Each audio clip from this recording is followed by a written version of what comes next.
नमस्कार। मैं राकेश वर्मा आप सभी का स्वागत करता हूं आपके अपने परिवार एसएन गुरुकुल पर। बिहार की शिक्षा व्यवस्था सुधरने के बजाय दिन प्रतिदिन बद से बदतर होते जा रही है। आए दिन इस बदतर हालात का दुष्परिणाम शिक्षक शिक्षिकाएं और छात्र छात्राएं भुगत रहे हैं। शिक्षक शिक्षिकाएं मजबूर हैं, विभाग के निर्देशों के तले दबे हुए हैं।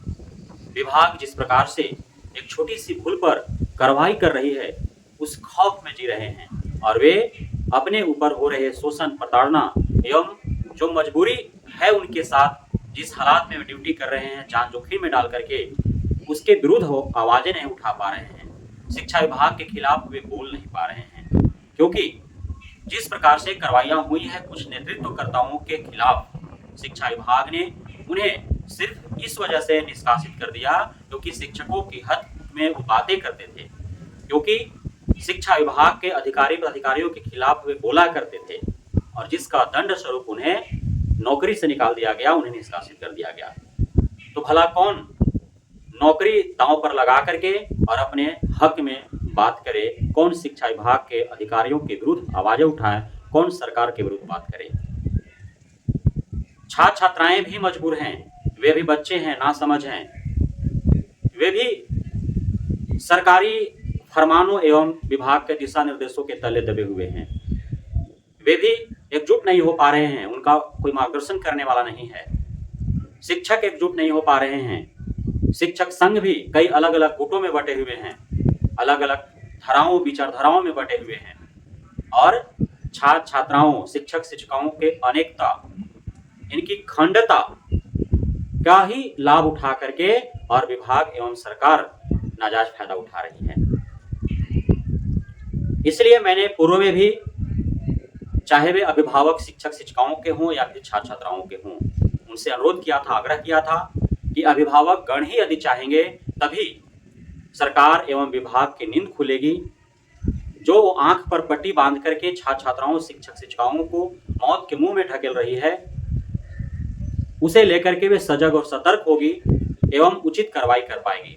अन्यथा की स्थिति में पिछले 1 वर्षों से जो देखा जा रहा है, जब जनवरी माह में अत्यधिक ठंड था, उस समय भी विद्यालय खुले रखे गए, दर्जनों छात्र छात्राएं, शिक्षक शिक्षिकाओं की जान चली गई। जब मई जून की माह में अत्यधिक भीषण गर्मी पड़ रही थी, उस समय भी विद्यालय खुले रखे गए, जिसके कारण भी दर्जनों छात्र छात्राएं, शिक्षक शिक्षिकाएं जान गंवा दिए। और आज बरसात के मौसम में जब आधा बिहार बाढ़ के प्रकोप से जलमग्न है, उत्तरी बिहार की सारी नदियां उफान पे है, चारों तरफ पानी ही पानी है, विद्यालय में पानी भरा पड़ा है, 11-11 फीट 13-13 फीट पानी भरे पड़े हैं, विद्यालय के चारों ओर पानी से घिरा हुआ है, नदी के जल स्तर बढ़े हुए हैं और शिक्षक शिक्षिकाएं एवं छात्र छात्राएं जान जोखिम में डाल करके खुद से ही नाव चालन कर और वे दियारा क्षेत्रों में विद्यालयों में ड्यूटी करने जा रहे हैं, छात्र छात्राएं पढ़ने जा रहे हैं, जबकि आए दिन घटनाएं घट रही है। अब तक नदी पार करने के क्रम में कई घटनाएं घट चुकी है शिक्षक शिक्षिकाओं के साथ। पूर्व में आप सभी को मैंने बताया था कि जब नदी पार कर रहे थे, पूरा नाव शिक्षक शिक्षिकाओं से भरा हुआ था, लगभग 2 घंटों तक वो नाव पूरे नदी में विचरण करते रहा, उसको मार्ग ही नहीं मिल पा रहे थे, रास्ता ही भटक चुकी थी, उसको कहीं छोर ही नहीं दिखाई पड़ रहा था। लेकिन नाव चालक के सूझबूझ से अंततः जान बची शिक्षक शिक्षिकाओं का। कुछ ही दिन पूर्व शिक्षक अविनाश गंगा में बह गए, उनका बॉडी का भी पता नहीं चला। उसके बाद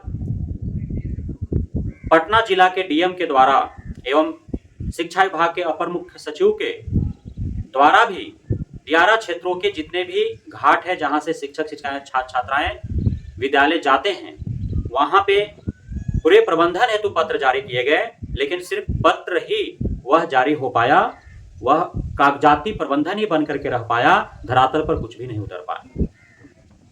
कल की घटना है, लगभग उसमें 30 या 33 शिक्षक शिक्षिकाएं एवं 2-4 वहां के लोकल क्षेत्रीय लोग थे। पूरा नाव पे सब सवार होकर के नदी पार कर रहे थे। तेज धारा थी नदी में, दूसरे तरफ से एक नाव आया, दोनों की टक्कर हो गई और सभी लोग डूब गए गंडक नदी में। वो तो क्षेत्रीय लोग थे जो तैरना जानते थे, एवं आसपास के जो नाव वाले थे उन लोगों ने रस्सी के माध्यम से, बांस बल्ली के माध्यम से अपने सूझबूझ से सभी का जान बचा लिया। लेकिन जो नदी में डूबे निकल गए, उनकी जान बच गई, पर उनके मन से, मस्तिष्क से अभी खौफ नहीं गया है। कैसे वे अब ड्यूटी कर पाएंगे, क्योंकि मौत के मुंह से निकल करके वो आए हैं। फिर कौन चाहेगा मौत के मुंह में जाना, किसको जान प्यारा नहीं है। बावजूद इसके अब तक शिक्षा विभाग सजग नहीं है, सरकार सजग नहीं है, प्रशासन सजग नहीं है। अब तक जिन जिन घाटों से, अलग अलग नदियों के घाटों से शिक्षक शिक्षिकाएं, छात्र छात्राएं रोजाना विद्यालय जाते हैं, वहां पे कोई प्रबंधन नहीं है। न तो पता है कि कौन नाव चालक ट्रेंड है, कौन नाव नदी में तैरने लायक भी है अथवा नहीं। वहां पे कोई जैकेट वगैरह नहीं है, कुछ भी नहीं है। और यूं ही जान जोखिम में डाल करके शिक्षक शिक्षिकाएं, छात्र छात्राएं विद्यालय आ रहे हैं, जा रहे हैं। तो तमाम तरह के अव्यवस्थाएं हैं। सिर्फ डिजिटलीकरण कर देने मात्र से बिहार का शिक्षा व्यवस्था में सुधार नहीं हो जाएगा, गुणवत्तापूर्ण शिक्षा बहाल नहीं हो जाएगा। जब तक कि 5 ऐसे मांगे हैं हमारी सरकार से, विभाग से, जिसको यदि फुलफिल नहीं करती है सरकार और विभाग, तब तक यूं ही जाने जाती रहेंगी। सर्वप्रथम कि मौसम के अनुकूल विद्यालयों का परिचालन होना चाहिए, संचालन होना चाहिए। अत्यधिक ठंड हो तो छुट्टी दे देनी चाहिए, अत्यधिक गर्मी हो तो भी छुट्टी दे देनी चाहिए, अत्यधिक बरसात हो तो भी छुट्टी देनी चाहिए। क्योंकि तीनों मौसमों में 2024 में हमने सैकड़ों की तादाद में शिक्षक शिक्षिकाओं और छात्र छात्राओं को खोया है, जिनकी जानें चली गई। वे न तो पढ़ने आ रहे हैं, न पढ़ाने आ रहे हैं। तो शिक्षा किसके लिए आखिर? जब जान ही नहीं बचेगी तो कौन देगा गुणवत्तापूर्ण शिक्षा, और गुणवत्तापूर्ण शिक्षा किसके लिए? इसलिए सर्वप्रथम जान की सुरक्षा विभाग और सरकार को करनी चाहिए, चाहे वे शिक्षक हों या फिर छात्र हों। दूसरा सबसे बड़ी मांग है कि जितने भी बिहार में सरकारी विद्यालय हैं उनमें मूलभूत आवश्यकताएं पूर्ण हों, पर्याप्त कमरे हों, सभी विद्यालयों के चारदीवारी हों, जो विद्यालय हों वैसे स्थान पर हो जहां कीचड़ और पानी न भर सके, विद्यालयों में बैठने के लिए उत्तम प्रबंध हो, अलग रसोई घर हो, पुस्तकालय हो, कार्यालय हो, सेपरेट शौचालय हो, पेयजल की उत्तम प्रबंधन हो, अन्य सुविधाएं हो विद्यालयों में, पर्याप्त शिक्षक हो।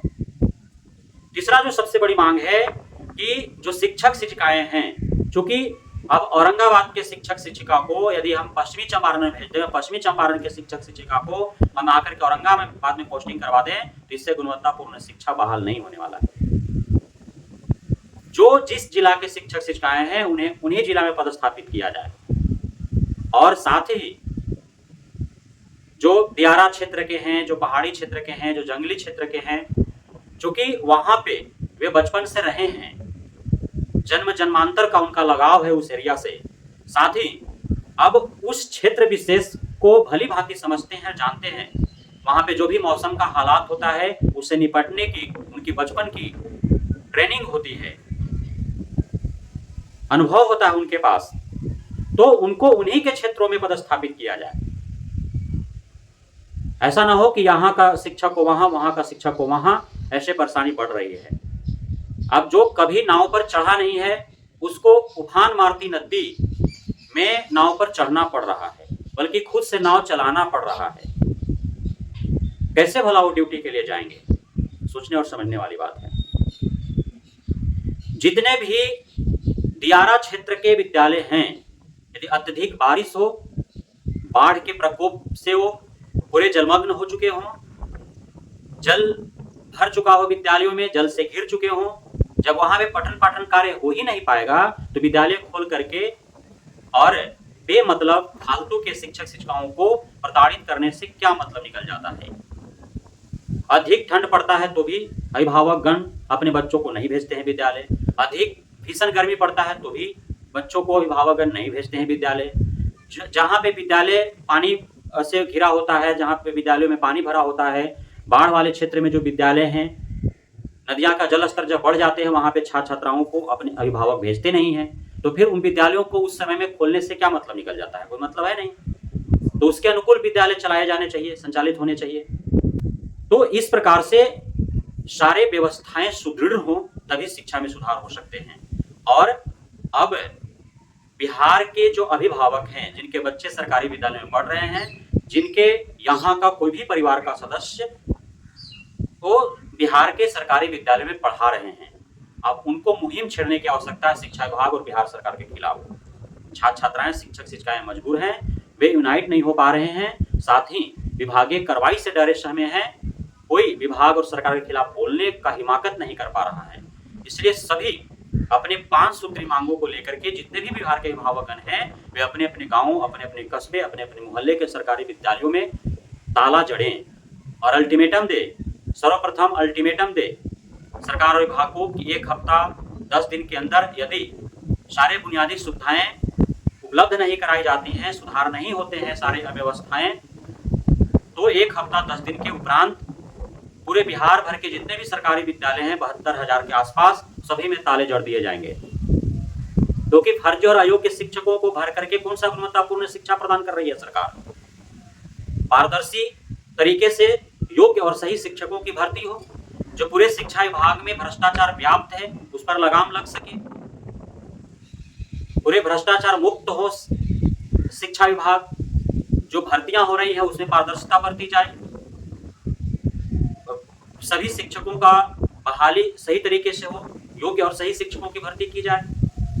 तो 5 सूत्री मांगों को लेकर के और सही अभिभावक गणों को ताला जड़ने की आवश्यकता है, पूरे सरकार और विभाग को घेराव करने की आवश्यकता है, तभी जाकर के सरकारी विद्यालयों का सुदृढ़ीकरण हो पाएगा और शिक्षा व्यवस्था में सुधार आ पाएगा। अन्यथा की स्थिति में इसी प्रकार से हम कभी अपने बच्चों को खोते रहेंगे, कभी शिक्षकों को खोते रहेंगे और गुणवत्तापूर्ण शिक्षा की कल्पना भी नहीं की जा सकती है इस व्यवस्था में जो अभी तत्काल वर्तमान में व्यवस्थाएं हैं।